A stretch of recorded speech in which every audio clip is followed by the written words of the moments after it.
So I thought it would be fun, maybe not the right word, but probably more therapeutic for me to share how I found out my ex was cheating on me. So he knows that I'm done. He knows that I'm done with the relationship after him punching my car and denting it and all this stuff. Well, we've been done multiple times before. He had broken up with me time and time again during this relationship just to like not break up with me and then take me out and wine and dine me. Like the highs were so high and the lows were so low. Like the master manipulation of this man. But so I probably wasn't going to leave the relationship. I was done, but I had been done before and like things had been scary before. It takes a lot of times and a lot of courage to leave your abuser. If you've ever been in an abusive relationship, you know that. But it's really hard. And I had only left one time prior to this. I found out he was cheating on me because he's still trying to make me feel guilty and like prove that he's worth staying with. I was at a doctor's appointment. I get this random, or I was about to go into, right before the doctor's appointment, I get this random message from this girl I went to high school with on Facebook. I was like, that's really weird. I literally haven't talked to this girl. We weren't really like friends. We were friendly, but we weren't friends. And she invites me to this Facebook group. I'm like, that's weird. It kind of seems spammy, but I clicked on it. The Facebook group is called Are We Dating the Same Guy? And then it has the area in which we live. And she tags me in a post. He has reactivated, or has always had, I'm not entirely sure, his Tinder profile, which, again, red flag. I met him on Tinder. Ugh. And someone had posted his Tinder profile on that Facebook page asking if anyone had any tea, red flags, green flags. Is this guy a good guy? Like, what's the information? Well, this girl I went to high school with in my hometown, she tags me knowing full well I'm in a relationship with this man. I see the chat on there, like the comments, and people had been seeing him actively during our relationship. I had so many private messages going on with women that could speak to what the inside of our fucking home looked like. Like, very detailed. So I find out he's been not just reactivating his Tinder, but he's been actively seeing people while I was in this relationship with him, giving him my entire fucking soul. And I got scared immediately. I went into that doctor's appointment with so much anxiety, and I don't even remember what the doctor appointment was for, but I was like, I gotta go. I immediately bought a U-Haul and panic packed all of my things that I could fit into a U-Haul that day within hours. But I panicked. If he knew that I knew he was cheating on me, or if he knew that I knew that he was on dating profiles again, dating apps, this man would have turned it around and he would have blamed me. And I was getting to the point in the relationship that I was scared he was really going to hurt me. Like, he had already done some unapologetic things, but I was starting to get scared. And so, yeah, it was not fun. It was heartbreaking. I ended up having a really, really sincere conversation with this woman who she didn't know that he was in a relationship. All of our family photos were on the wall. She would come over. She slept in our fucking bed and our blankets, had intimate moments in all these places. He told her that we broke up a long time ago, but I'm still active in the kids' lives because I love them, and we didn't want to make it hard on the kids, and that's why our pictures were still on the wall. It's actually fucking mind-boggling. And like, she didn't see the red flags just like I didn't. But, talk about fucking heartbreak, guys. And if anyone comes at me for like, why did you stay in this relationship? You just don't get it until you've been in an abusive relationship. Like, it fucking does things to you. And like, I was so confident and strong and like such an independent woman before I met this man. And I think that's why he was attracted to me. And then he took my soul out of my body and crushed it and stomped on it and stabbed it and manipulated it until I was like exactly what he wanted, his little bitch, to do his bidding. And then it just made it so hard to leave. It made it so hard to leave. And then I had this relationship with, I honestly stayed the longest because I was like, I got to protect these kids. Like, anyways, that's that. I was married to a man who is now serving 45 years in prison for murder, and this is my story, part 7. The next several months was the most traumatic events that I've ever went through my entire life, and I wouldn't wish the pain or the feeling or the trauma on anyone. Not only did the physical abuse get so much worse, but the mental abuse was beyond words of even explaining. This man mentally terrorized me, is the only word that I can use to kind of explain what happened. But he would make me stay up for like days at a time. Like I would try to go to bed and he would come in there and just physically and mentally abuse me. I would finally fall asleep and he would come in and grab me by my feet and drag me out of the bed and laugh hysterically. He would come in there and turn the lights on and shoot lasers in my eyes while I was trying to sleep. He would bring Nerf guns in and shoot me in the face. This is absolutely disgusting, but he would not take a bath for several days, and he would have his ass cheeks spread apart in my face. He would tell me that I was fat, I was disgusting, my stunk, that no one would ever want me. Now, mind you, I took a fucking shower every day. This man would purposely go 5 or 6 days in a row without showering just to torture me. During this time, I was in such a fight or flight that I didn't hardly eat. I was down to like 120 pounds, and he still made me feel like I was this slob and a fat ass that no one would ever want. And he constantly reminded me of that. He would tell me, you can't leave me. No one wants a single mom with 2 kids. No one wants a stretched out vagina. Like all this just disgusting stuff. I would take the physical abuse any day over the mental abuse that he put me through. And like I said, it would be days without me sleeping. And during the day, he would sleep, but it was almost impossible for me to sleep because I took care of 2 kids. Christmas time rolled around, and my mom had gotten my oldest daughter a little iPad. Well, I had to discreetly download Facebook Messenger onto the tablet so that I could have communication with my family. Because at this point, I knew that I was leaving. I just had to figure out how to go about doing it without this man killing me. A week before I left, we was taking the kids somewhere and we had them loaded up in the car, and I remembered that I had forgotten my wallet inside. So I went back inside to get my wallet, and I guess it took me too long, so he came in after me.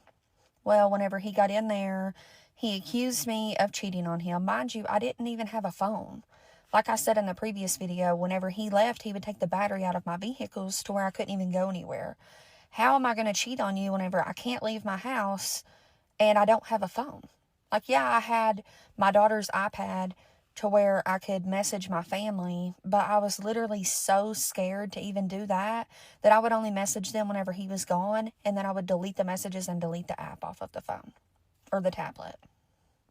In the midst of us arguing and him thinking that I'm cheating on him, things got very physically, and he pulled out and I just knew like this was my time to go. And he put it to, I cried and I begged him just to do it. Like I was so overwhelmed and exhausted from the mental and physical abuse that I didn't want to be here anymore. I love my daughters so much, but I didn't want them to have to see me go through that anymore. Like I thought that was my only way out. In the midst of us fighting and arguing and beating each other's ass, I ended up making it into the master bedroom of our house. So whenever I got in there, I knew he was coming for me. So I took a really long dresser and like scooted it in front of the door to where he couldn't get the door open. And like I've said before, we lived in a single wide trailer and our room had the tongue off of the end. So I opened the window and crawled out the window onto the tongue and took off running down the road. I don't really know where I was running to, but I guess I was just trying to get out of there. I was hoping that it would give me enough time to get somewhere, get in the woods or something, to hide long enough before he got the door open and realized that I was gone. My parents only lived a couple miles away, so I was thinking if I could hide from him, then I could come out once he was gone and I could try to make my way to my parents' house, because I knew if I could get there, I could call the police and I could be done with this whole ordeal. How he even knew what direction I ran in honestly shocks me. I don't know if, like, maybe one of my kids seen me go that way and he asked and they told him. And you got to think they were 5 and 2 whenever I left, so they didn't know any better and really know what was going on. Well, I mean, they knew what was going on, but they were still kids. I could hear his engine roaring coming for me, and I looked back and I seen him flying down the road.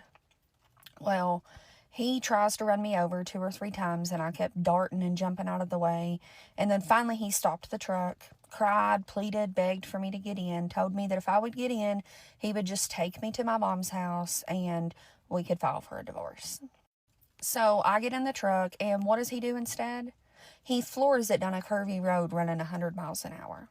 And he's looking over at me saying, I'm just going to kill us all, kill me, you, and the kids, so that none of us have to live apart from each other. All kinds of crazy psychotic things. Until I finally got him calmed down enough to just go back home.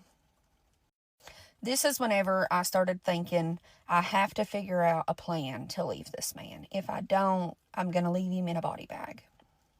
A couple days passed by and he's been on a major high, hasn't slept in days, barely home. And I'm like, okay, this is it. This is my time to shine. So I discreetly pack a bag. I got all my personal hygienes, all the kids' medication, and enough clothes to last 3 or 4 days after I left. Because I knew someone, the police or someone, would come and help me get my stuff. I just wanted to be gone for a few days before I came for that. I messaged my sister off of my daughter's tablet and told her, hey, I'll never forget, it was a Saturday night. My grandma cooks breakfast every Sunday. And I said, hey, pick me up for breakfast tomorrow. Me and the kids are leaving. And she said, are you sure? It had snowed. And I said, yes, I'm sure. They have the roads cleared. Don't pull in my driveway, just stop in the middle of the road and I will run the kids out and we'll get in the car. That night rolls around and I have everything ready to go. It's hidden. I know what time she's going to be there the next day. I just have to figure out how to get the kids in the car without him knowing that we leave. Well, I'm sleeping and he comes in the room about 2 or 3 o'clock in the morning, and he had tried to cut his own hair. He was blowed away. And there was like a tiny little section in the back of his head that he couldn't reach, and he wanted me to do it. And I told him, I said, nope, this will be the one and only time that I don't do something for you. You can go to the fucking barber shop and look like a moron, because I'm not doing it. He slaps me in the face, calls me a bitch, so on and so forth. And within a couple hours, he is passed out on the couch. Now, mind you, he hasn't been asleep in days, but I'm absolutely terrified that he's going to wake up. So it's like 30 minutes before my sister is supposed to be there, and I have everything ready to go. I've already opened the door, put the bag on the porch. All I have to do at this point is slip shoes on the kids, and we're out the door with a jacket. Somehow, by the grace of God, I was able to get out without him waking up, and that was the last time that I ever left that house. I put up a hell of a fight, but I knew that I didn't have any fight left in me, and I had to fight for my kids at that point. The next part's whenever I'm going to get into the details of after we separated and what led him to being charged with murder. I'm convinced that my dad's wife, I refuse to call her the other name, but my dad's wife either hates me or is a little delayed. So a couple years ago, this is just one incident. A couple years ago, I asked my dad if I could have like a bonfire in his backyard for my birthday. He says yes. I get to plan and everything. I told him I'll even buy the fire pit. I'll provide everything. I just need your house, whatever, because I was living in an apartment. So he says yes. I get to planning and everything. 2 weeks before, she says, or my dad texted me and he was like, oh, actually, old girl said no. And I'm just like, But you had already said yeah. Then, okay, that was one incident. Next incident, I plan to have a business launch party, okay? And I didn't ask my daddy to have it at his house because after that first incident, I was like, well, I'm not asking. I don't want to have anything at their house, period. So I told him that I would be having it at my brother's house instead. And he was like, oh, well, why didn't you just ask me? I said, I didn't know that I could. Like, I didn't think that y'all would want to have it at y'all house. He was like, oh, no, that's fine. Like, what days you thinking? So I told him either a Tuesday or a Sunday. Mind you, he works during the week. Everybody is off on Sunday. Or no, my sister was working on Sundays. So I chose Tuesday because she was usually off on Tuesdays. And I wanted her to be there. So it was going to be later in the day, like 4 o'clock or whatever. Like, he would be getting off work, like, and I would be setting up the stuff. So he says, okay, cool. I start planning everything. I send out the invitations, okay, with his address on it. And then the week before comes, and of course, old girl is texting me, hey, can you do it another day? Mind you, I had already planned on doing it on Sunday. And she didn't confirm with my dad that I had already chosen Sunday before texting me. So I'm just like, you know what? It's cool. Like, it's cool. I'll just have it at my brother's house. He already said, yeah, like, it's fine. We chalked that up to a miscommunication thing because I had also not confirmed with my dad that I was doing it on Sunday instead of a Tuesday. I had kind of just told him, like, I'm between Tuesday or Sunday. And then when I sent out the invitations, they said the Sunday date. But I don't think he got around to seeing it. So anyways, then last month comes. And my dad texted me and he was like, hey, you got some mail to my house, because I had moved out of my apartment, so I changed my address to his, whatever. So I've been having mail sent to his house for a while because I stayed with him when I first moved back home. So he texted me, he sent me a picture of the mail that I had, and he was like, yeah, I got some mail, I'm like, okay, cool, I'll come get it. So it takes me probably like a week to come get it because I have work. You know what I'm saying? Like, after work, I'm tired. I don't. And then I'm not staying by him anymore. So it's not that simple for me to just go get it from his house. So one day I texted him the night before. And I was like, hey, I'm coming tomorrow to come pick up my mail. He says, okay, cool. I pull up. He's not there. I go in. She's there. Okay. She's there. And I'm like, yeah, like, I'm looking for my mail, I start looking for it. I text him, hey, where'd you put my mail? He said it should be on the counter. He was like, ask old girl, did she move it? So I asked her. She's like, oh, anything that was on the counter, I threw away. Mind you, there was coupons on the counter. So it's like, okay, so you threw away everything that didn't belong to you, right? So I'm like, so you threw away my mail? And she was like, yeah, anything that was on the counter, I threw it away. So I'm like, well, when did you throw it away? And she was like, yeah, it's been a few days. So my dad, I have him on the phone because I'm like, yeah, she threw it away. He like, well, it might be in the trash that I just took out, And I'm just like, you know what? It's fine. Mind you, it was mail from my bank. First of all, why would you throw away somebody's mail, period? Second, why would you throw away some mail that's from somebody's bank? Then here she go trying to be all sweet. Oh, I can go look for it if you want me to. I said, no, it's okay. Are you sure? Don't piss me off. So anyways, come to find out, I had court today. I'm thinking that it's Zoom court. Then I finally look at the paper, like, in detail this morning. I have to be in person. I left out just in time. I make it to the court in time. I get to the court. They're like, oh yeah, you were supposed to appear yesterday in court. I'm like, well, when did y'all send that out? Because I just moved out of my apartment. They told me the address and they told me that they sent it out halfway through last month. So not only is my mail from my bank thrown away, but you threw away mail that was from the court in my name. Why are you throwing away anybody's mail in the first place? And then you know that I be over there. Like, I come over there, every once in a while. So why do you think that I'm not coming to get my mail? And I don't even want to say that I had got over any of the situations, honestly, because I never really did. I kind of just don't talk to her as much. But now I'm like pissed off, because what if they wouldn't have seen me today? You know what I'm saying? Like, that could have been my ass. I could have been going to jail if I didn't know, because I didn't know that I was supposed to appear in court yesterday. I'm thinking that it's today. However, I do partially blame the court, because why would y'all just randomly change my court date? Whatever. Anyways, I'm not really a fan of her, and I'm convinced that she, like, I don't know, I think she be trying to get a rise out of me or something. I don't know what it is, y'all. I don't know what it is, because she don't treat none of my other siblings like this. And to be honest, I feel like my daddy should be getting her in her ass a little bit more, because that's ridiculous. Like, why is all of this stuff only happening to me? Mind you, I probably am the only one that's asking to do stuff at their house, but my brother gets mail sent to their house as well. His mail never gets thrown away. It's just like, I'm irritated with everybody. Story time on how a blackmailer helped me find out that my boyfriend was cheating on me.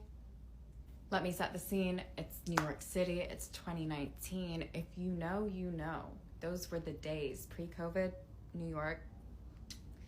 I was 23. I'm having the time of my life. I'm partying. I'm dating. I'm on Hinge mostly. That was the way to date in New York in 2019, okay? Promise me. Believe me. So anyways, I matched with this guy. He's cute. Not really my type. But you know what? I just want to go out and have fun. So, you know, let's go. So we go on a date, we go to get happy hour drinks, we're having a great time. My friends text me, hey, we're at this rooftop. I'm like, do you want to? And he's like, sure. So we go hang out with my friends. And then I think his friends ask us to do something. We go hang out with his friends. Oh, we're meeting the friends on the first date. This is going great. Then he's like, let's go see a comedy show. Okay, let's go see a comedy show. So we go see a comedy show. We go back to his place. We order some Chinese food. The cutest date ever. I end up spending the night. We get breakfast the next morning. I stay all day. It's a 24-hour date, which is how most of my relationships start, because and I love the, you know. So me and this guy, we start dating. We start hanging out every day. We're going on dates all the time. He takes me to his family's beach house, just the two of us on a little romantic vacation. And mind you, this is all within like 2 months. That's how things usually go for me. It's very fast, all in. And then about a month or so after our beach vacation, he starts acting a little distant. We all know it. We all know the story. It's hot and heavy, and then all of a sudden, whoa. So I think he's going, whoa, and I'm like, well, shit. Bye, that was fun. But he's being weird, but not completely pushing me away. So I'm like, what is going on? And I just annoy him until he tells me. He says, I'm going through something right now. I'm being blackmailed by someone. I'm like, blackmailed? Oh, what would you be blackmailed for? And he tells me he's being blackmailed because he sent someone photos. They're blackmailing him with these photos, trying to say they'll tell his family, his work. They've already like found people on Instagram. It's bad. And me and my little empathetic heart, I'm like, I'm so sorry. That is so hard to go through. You trusted someone with your intimate photos and they're using it against you to get money.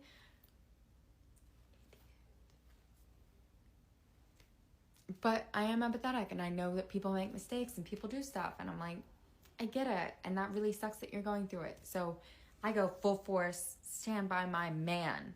That's my man, and he is being blackmailed unfairly. Of course, I asked the question, who is blackmailing you? Don't you know them? And it turns out he sent nudes to someone on Tinder through like Google chat, something weird, and that is how he is being blackmailed.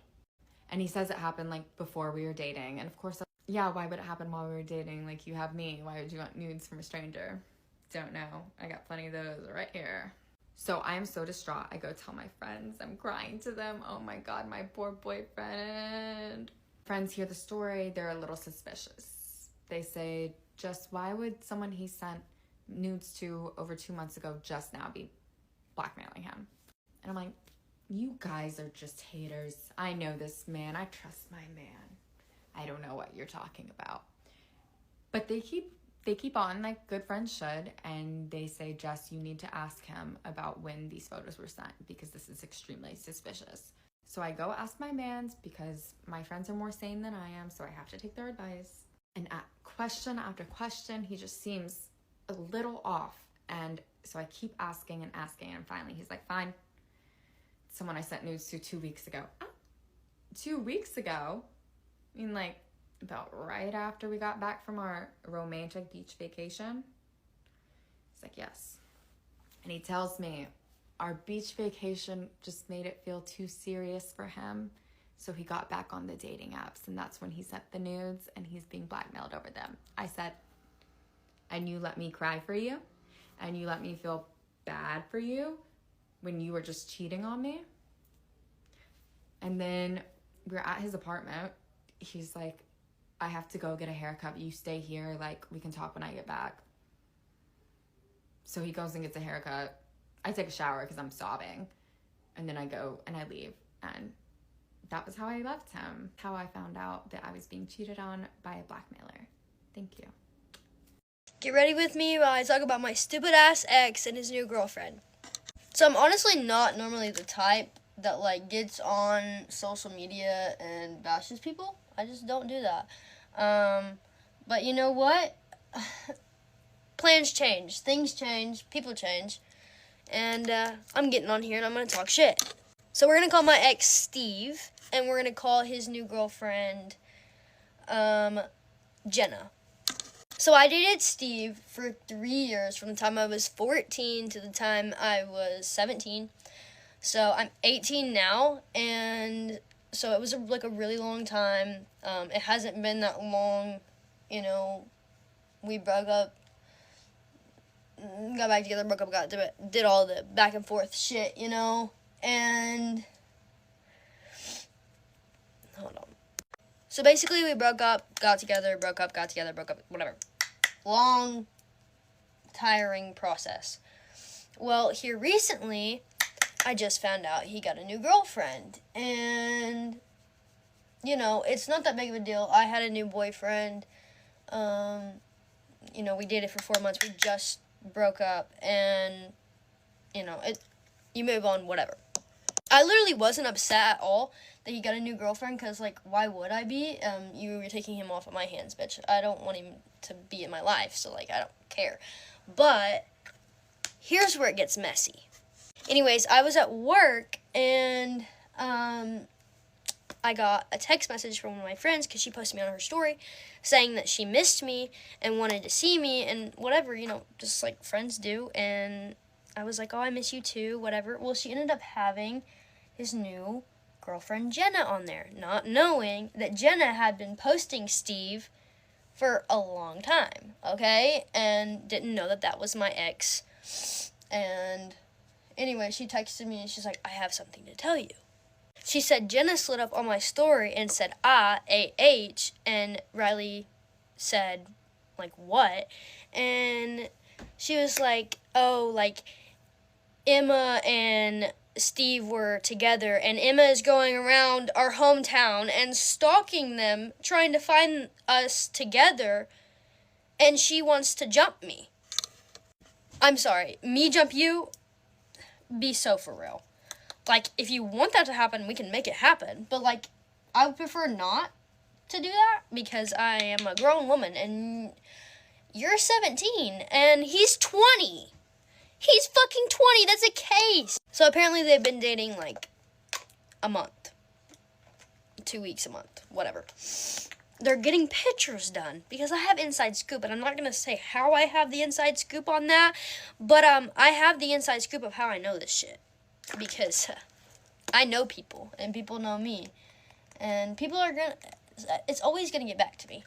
So anyways, I ended up texting this girl, and I was like, sorry, I got to put my blush on. We're not dark enough. So I ended up texting this girl, and I was like, hey, listen, like, you have nothing to worry about. Like, I'm not going to jump you. I don't even know, like, I didn't even know that he was home, because he's in the military.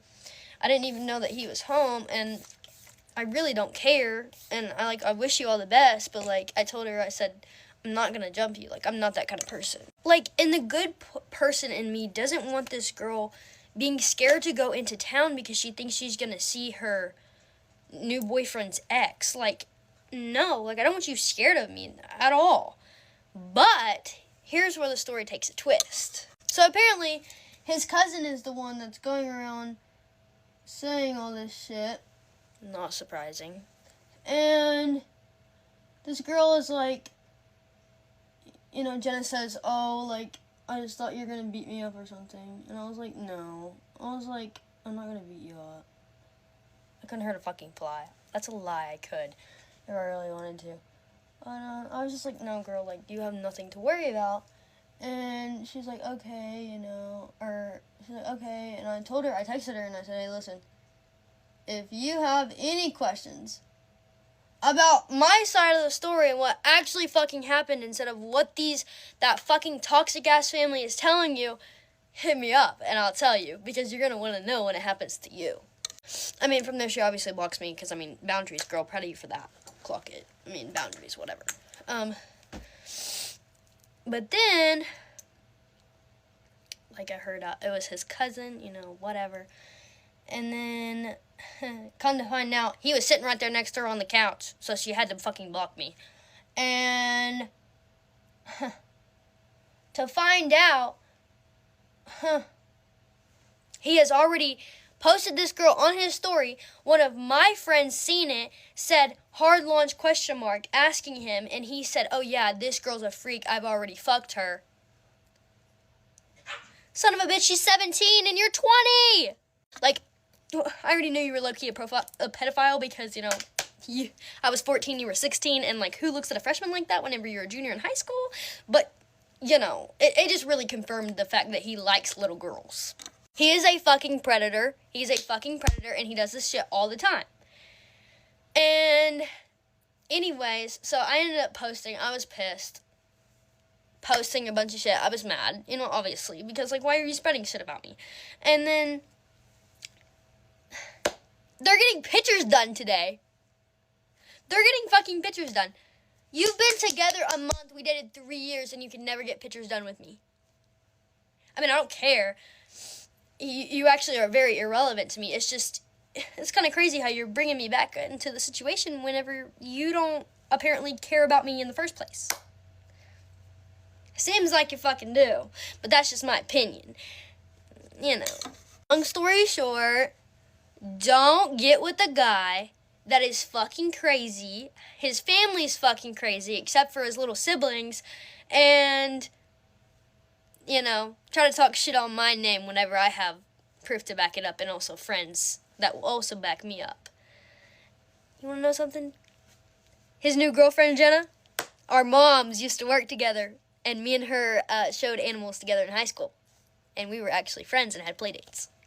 Kind of irrelevant. Full circle moment. Just want to say, fuck you. Fuck you both. I hope you're both fucking miserable together. Okay, bye. Okay. I keep promising my sister and her friends I'm going to tell this story on TikTok because they love it so much and think you'll enjoy it. So for Jenny and friends, I bring you how a man accidentally flew me to Hawaii thinking I was another woman. Part 1. Okay, our story begins 10 years ago. I know, bear with me. I'm going to make this as succinct as possible while still giving you all the pertinent details, okay? 10 years ago, I get flown to Hawaii for work for this yoga festival, okay? Great gig. I'm there by myself. I go out one night and I meet this guy. He's like a very funny, goofy guy, cute, has a big smile. He's like a professional surf photographer, which is a cool job. So, you know, we're hanging out, we get along. He ends up spending the night in my hotel room. We get breakfast in bed the next day. It's just like a lovely, fun travel fling. Okay, I go home. Think nothing of it. And over the course of the next 10 years, he and I make contact 2, maybe 3 times, okay? Like really not a lot. Like 2 years later, he texted me saying he was in LA, asked if I wanted to hang out. I said I couldn't because I was seeing someone, but that it was great to hear from him. I text him a couple years after that. I'm like tipsy at my friend's bridal shower, going through my phone, and I'm like, what's he doing? And he's like, I'm in Hawaii still, but it's great to hear from you. Let me know if you're ever here. I'm like, okay. So, you know, some like nice moments of contact, nothing big at all.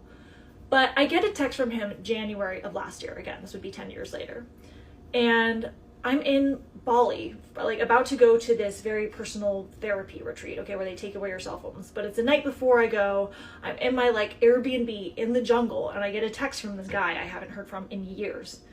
And he says, hey, Space Fox, are you in Japan right now? And I'm like, Space Fox? God, what a funny thing to call someone. Like, this guy's so quirky. Who does that? I've never been called Space Fox in my life, but like, I kind of like it. I forgot about this guy. Okay. And I was like, second, like, weird that he thinks I'm in Japan, right? Because I'm like, I'm in Bali. How did he know I'm in Asia? Like, he must have my location. Did I don't know, do we have like location on Snapchat or something from back in the day? I have no idea. But I'm like, he must have seen me flying over, because like, what are the odds he would ask me if I was in Asia while I'm in Asia? So I write back, I'm like, no, I'm in Bali, but that's so funny. And he's like, oh, I'm in Japan, and like was trying to see if we could meet up. And I was like, no, I'm in Bali and like have to go back after this, but like it's good to hear from you. He's like, yeah. I'm like, I actually might be going back to Hawaii for work later this year, which happened to be true. So I was like, I will let you know. And he's like, yeah, definitely do. I would love to see you. And I was like, God, that's so weird. But also like, I don't know, I guess when you're in like the second half of your 30s, like maybe you just go through and you think back to people and you're like, I wonder if there's anything there, right? You know, like I was like, this kind of makes sense to me. So I was like, weird that I heard from him, but like not opposed. Like that's nice. So anyways, I go to this retreat, I go back home to LA. It's like a month later, okay? And I get another text from him. It's like a Wednesday night. And I'm like, oh, this guy again, that's weird. And he's like, hey, how are you doing? What are you doing this weekend? And I'm like, I'm good. I'm here in LA. Why, are you here? And he's like, no, I'm in Hawaii, but we should hang out. And I'm like, what do you mean you're in Hawaii? I'm in LA. And he just responds by sending me a proposed flight itinerary using like showing that it would be his miles, okay, to fly me from Los Angeles to Oahu and back for the weekend. And I'm like, this is so random. Like there's no way this guy is serious. Like he's just got to be like drunk or something. Like there's no way. And he's like talking to me. He's like, no, seriously, like I think it'd be really fun. And I'm like, this is so absurd. And my first thought is like, I know what this is.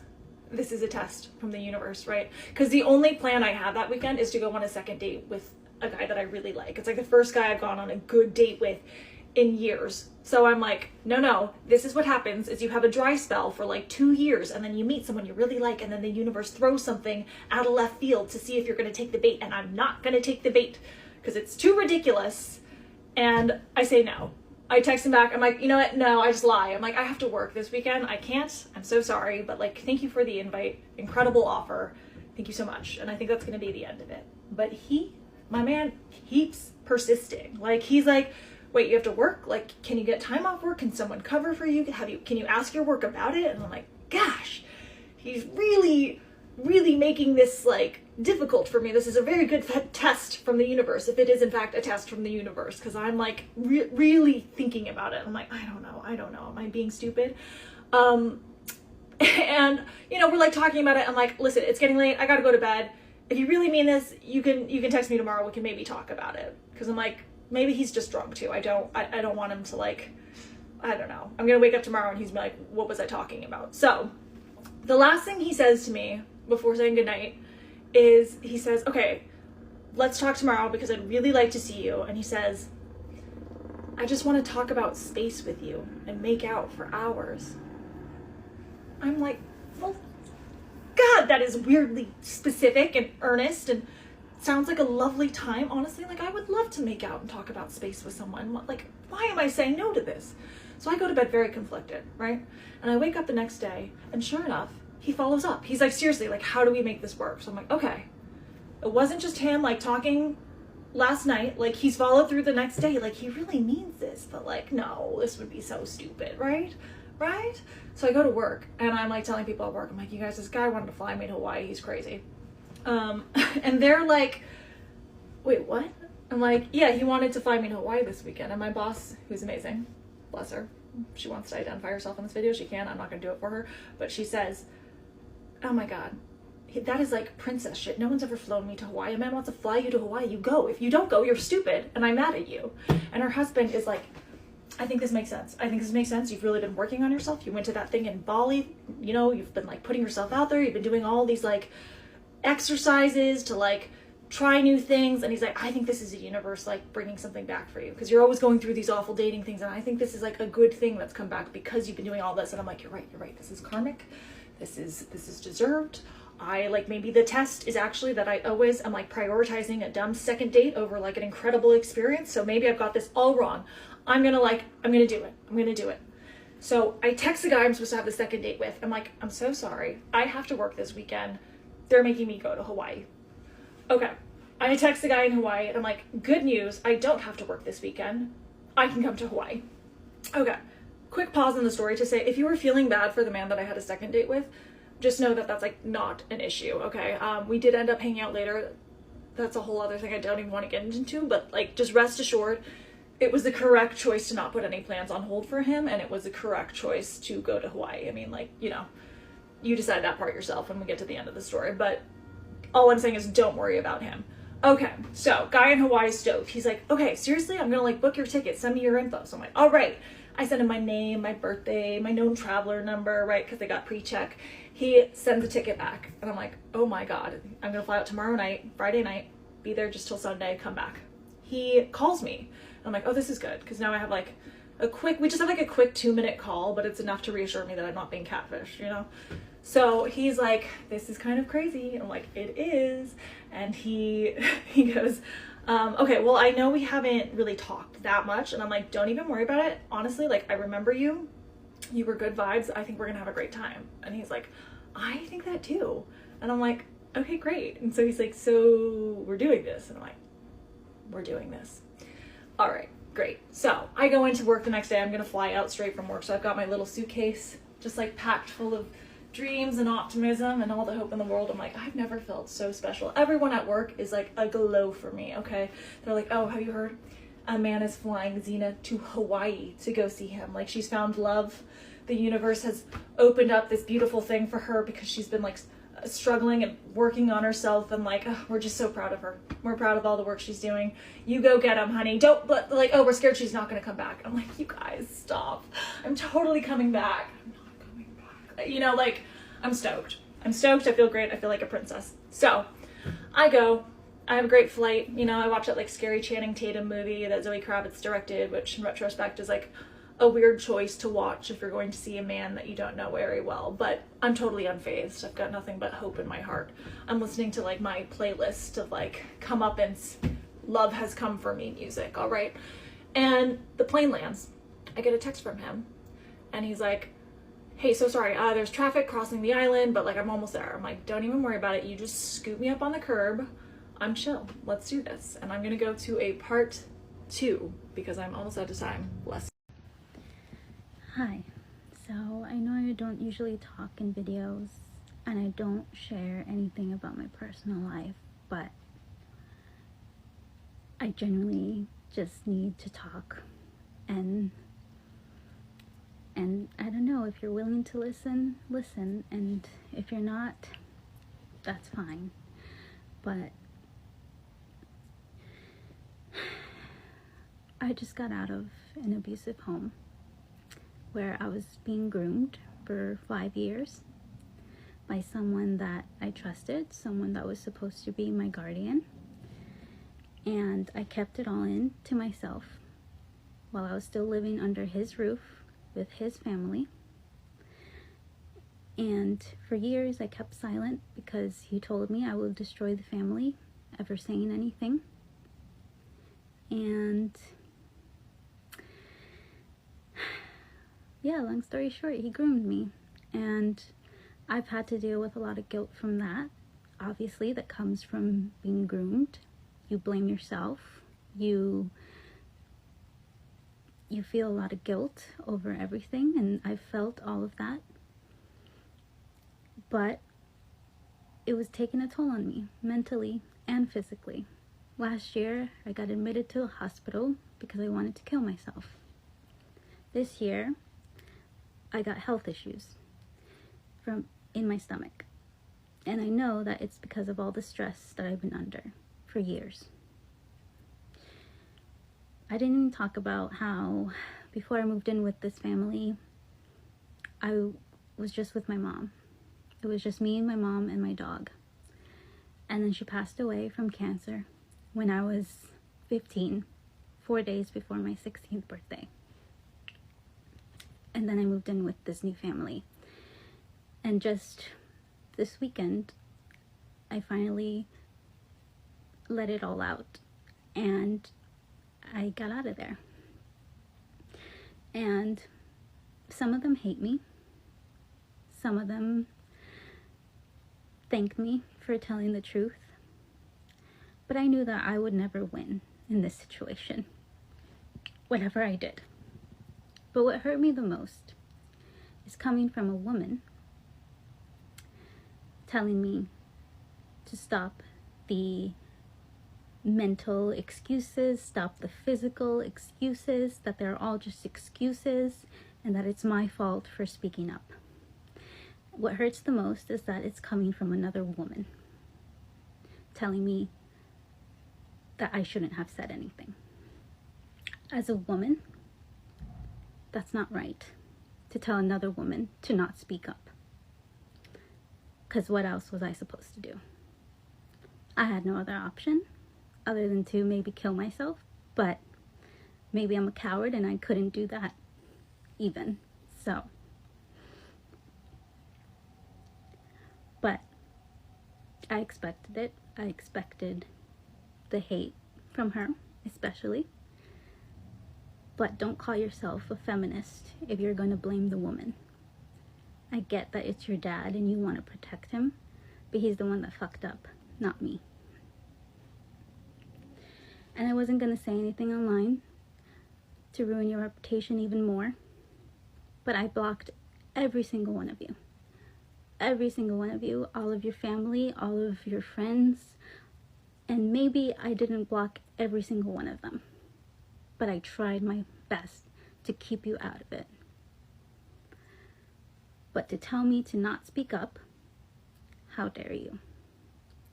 As a woman, reflect on yourself. Don't call yourself a feminist if you're going to attack a woman who was abused for years and tell her to keep being silent. So,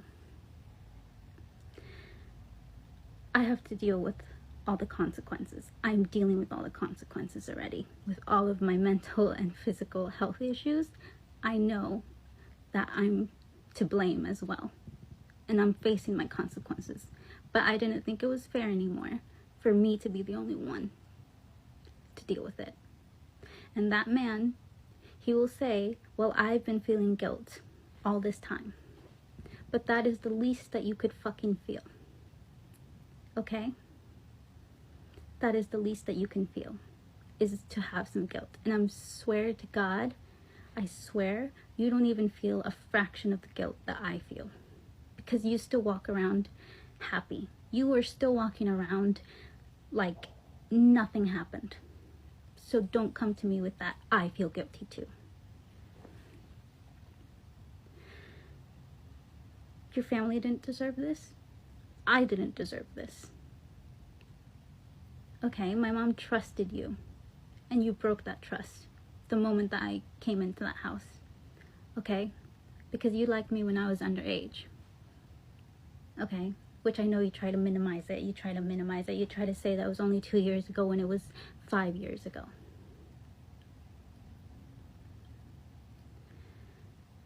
And like I said, I don't think they'll ever see this video because I blocked all of them on social media, but also in personal life, I'm blocking them from my life altogether.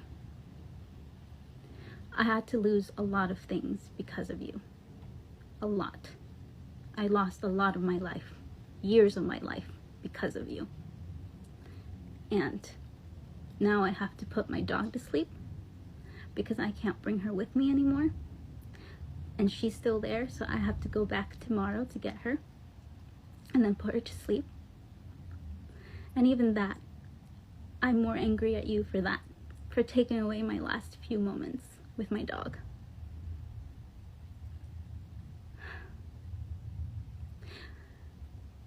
I know maybe I'm probably gonna get a hate for even speaking up now and dragging you guys into this, but I'm not saying names.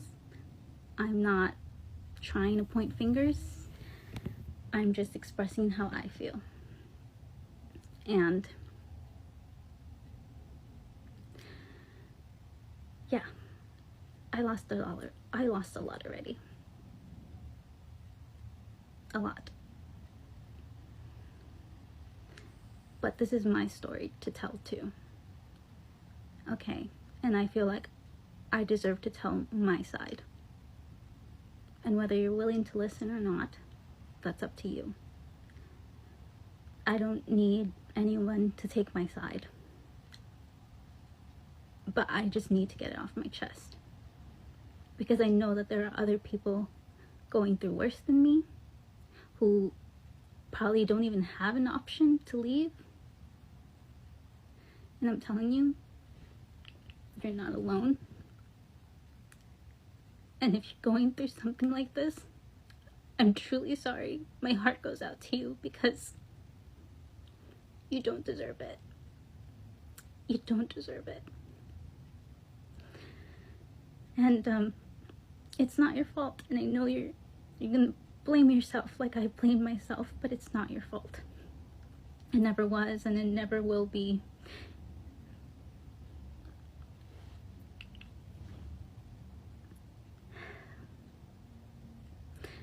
But yeah, but thank you for listening. I really don't want to talk about this anymore. I just wanted to clear off my chest right now. This is just part of my story. Not even the full truth, but just part of it. So, thank you for listening. And again, if you need help, please try to reach out to someone. Okay? Because you're never alone. And you're never to blame. Thank you.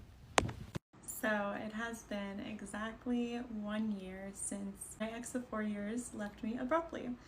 I could go and rehash that day because I still think it was so crazy. All right, I guess I will for a minute and then go to part 2, and I will talk about my healing journey and what I've done this year to move on, make myself feel better, and just, you know, what I've done to heal and process being left out of the blue by somebody I thought was my future.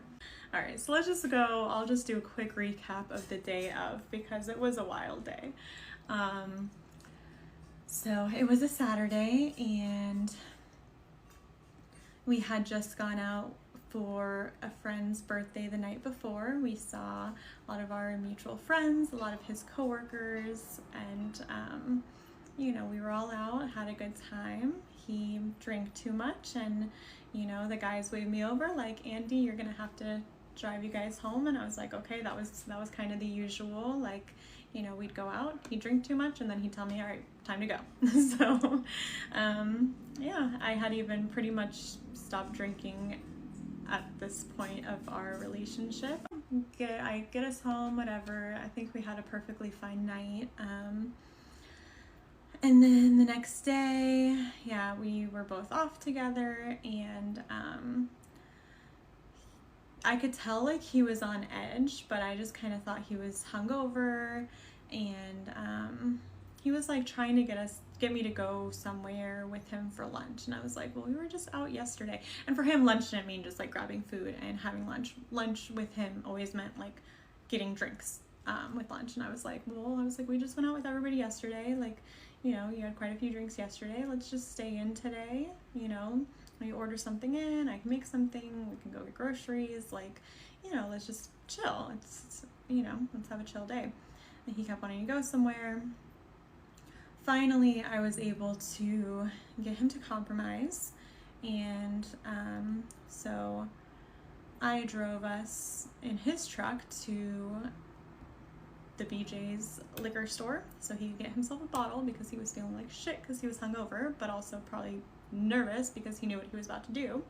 But I didn't know that. I just thought, okay, stupid, is hungover, whatever. If you really need a drink, go get yourself a bottle.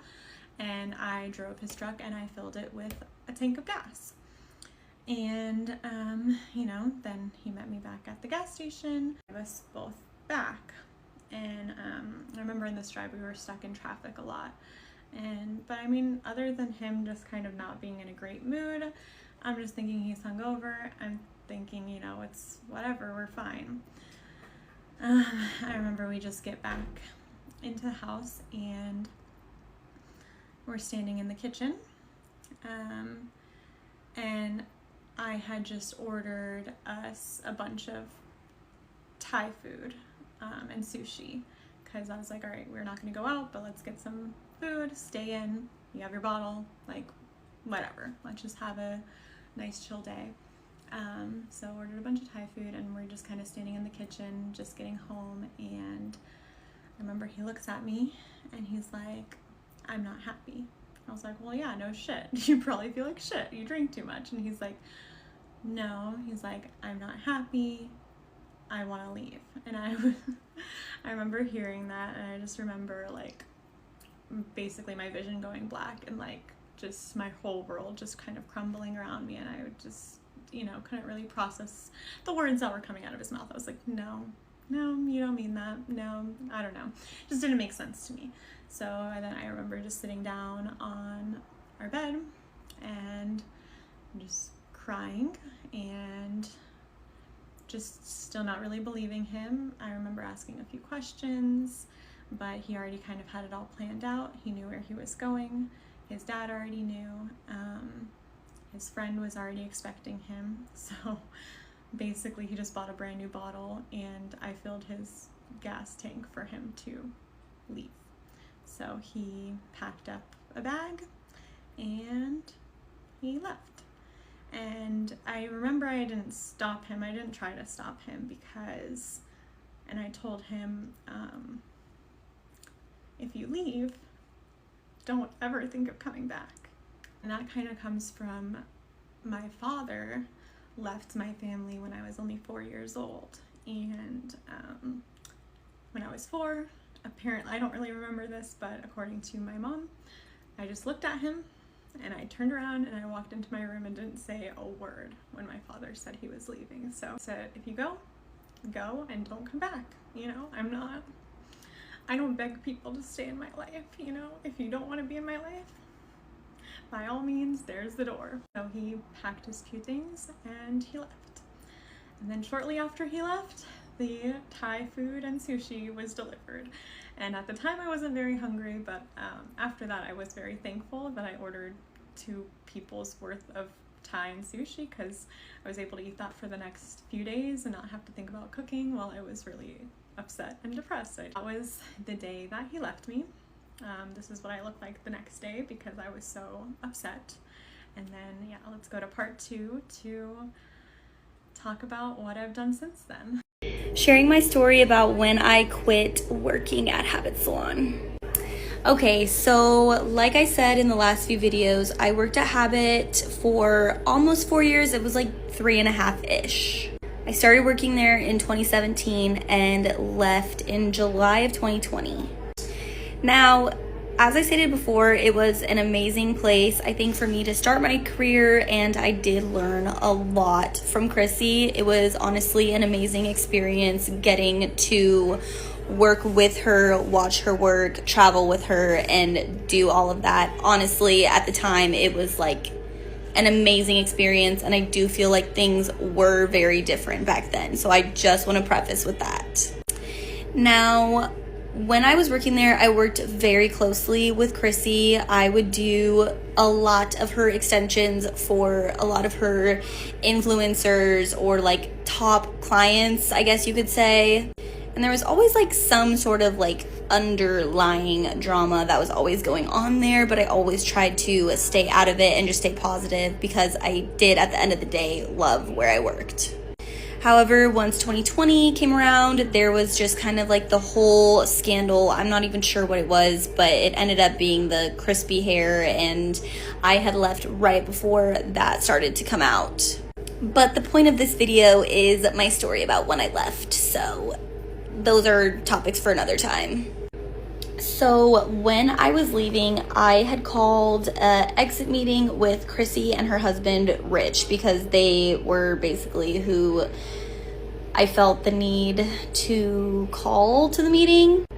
Only Rich showed up.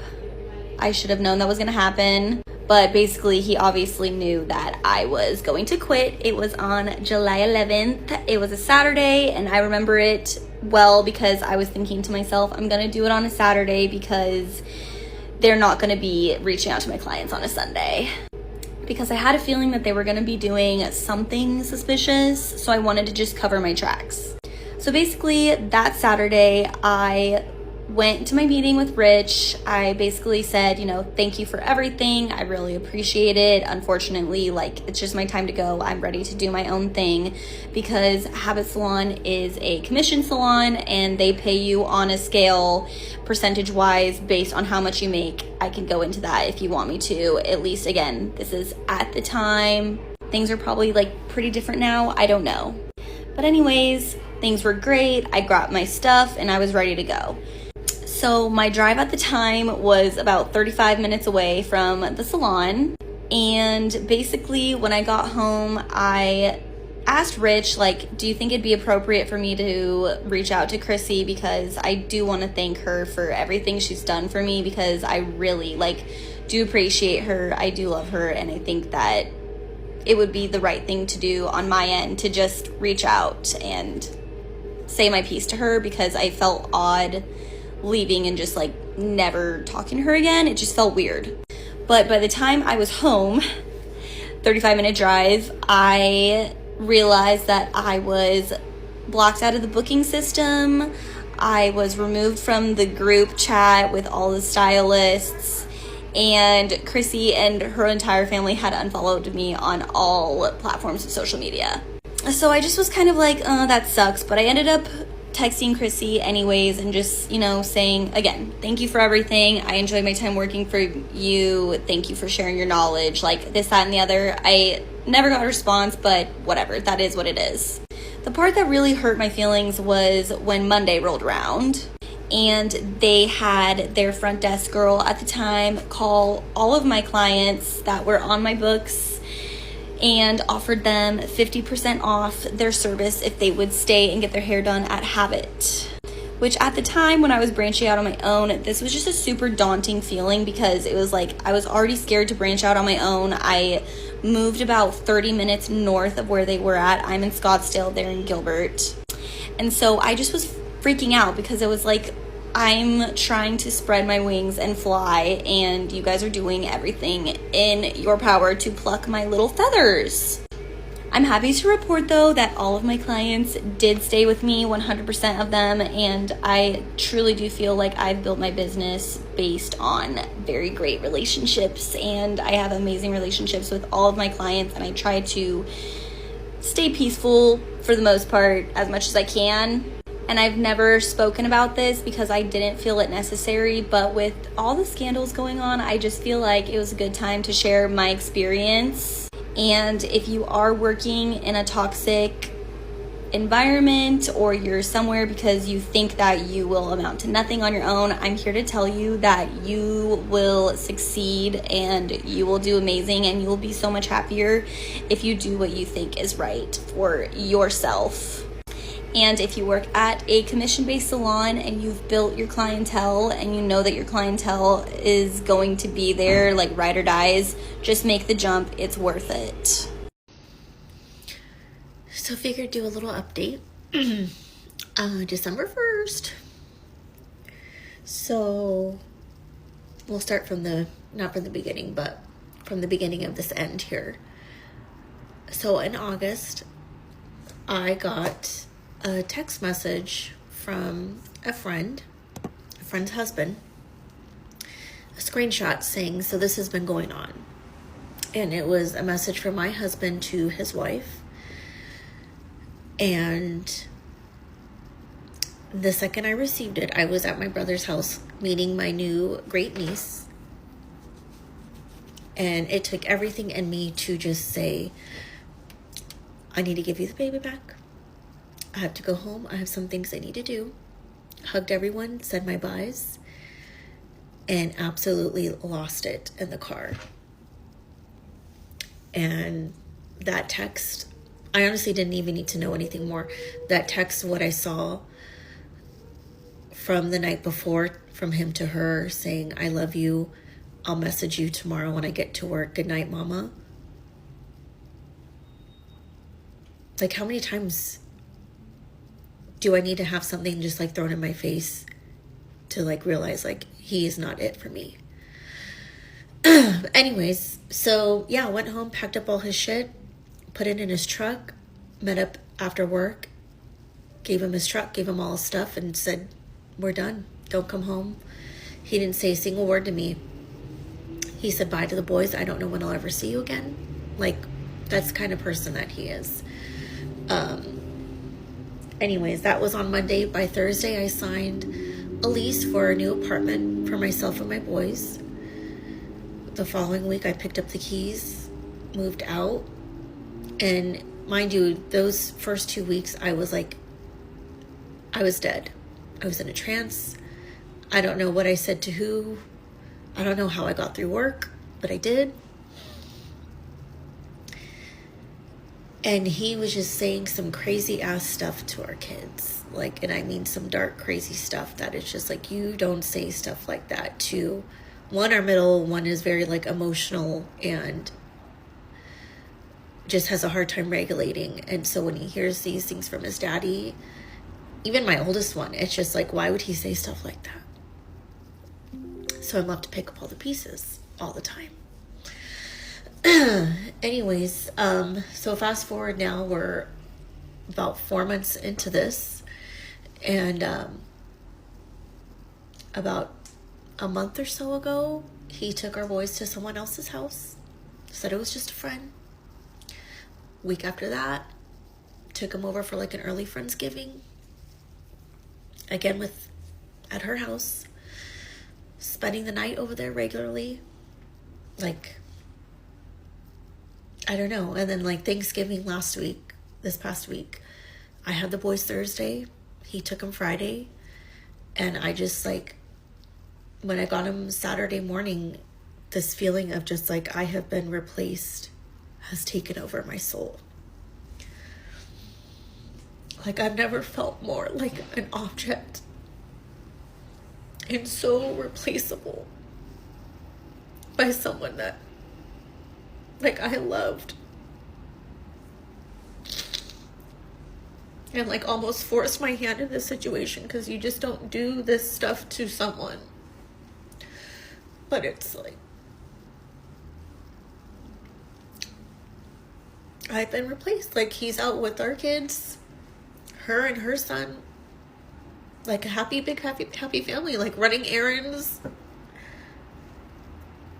doing stuff together, like going to lunch, and I'm just like, I'm here miserable.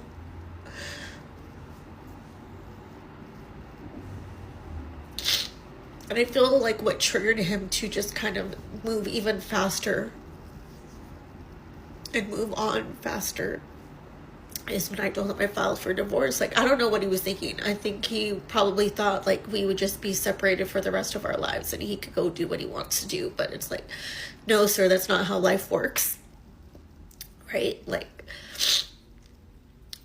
I didn't think it'd help me move on, but it's just like triggered something in him that's just like, well, F you, and I'll cut you even deeper. So let me go take our kids around her. Let's go do things, go to freaking Home Depot and Walmart.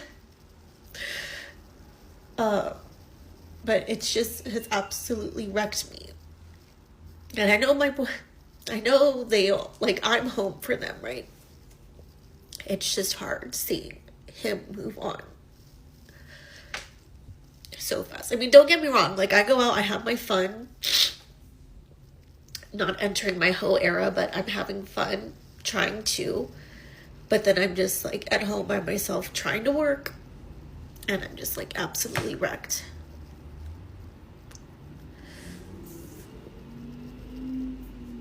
But anyways, yes, papers have been filed for divorce.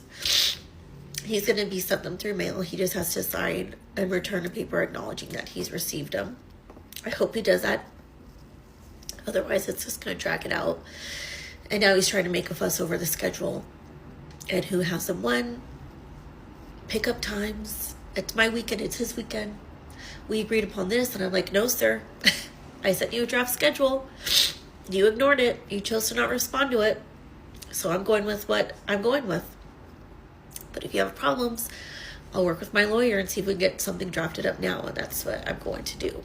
Because I'm not going to have her respond for him through text to me using words that he's never used in his life, phrases he's never said, trying to act all professional and like calm when it's, I know he's wanting to F this, F you, you stupid bee, how could you do this? But if we want to play games, we can play games. This has gone all over the place, I know, but I just like needed to get some of this out because I've been in it. But it's December 1st. I want to end the year happier than I have been the last couple months.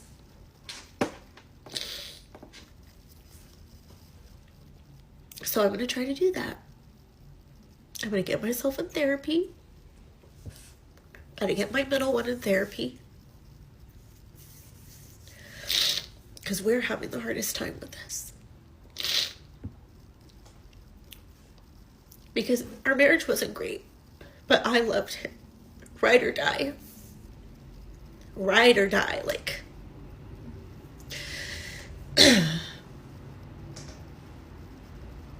But he forced my hand. And I need to show my boys I can be strong and I will get through this. And I will be happy again. And I will. So maybe I'll start posting different stuff and not me crying all the time. But for now, that's the latest. So, yeah. Let's turn things around, guys. Okay, I don't like this conversation or this person, but I feel like I'm hiding it pretty well, though, thank God. Who sent you here? Nobody sent me here. How do you know it's where I me, live? baby. It's me.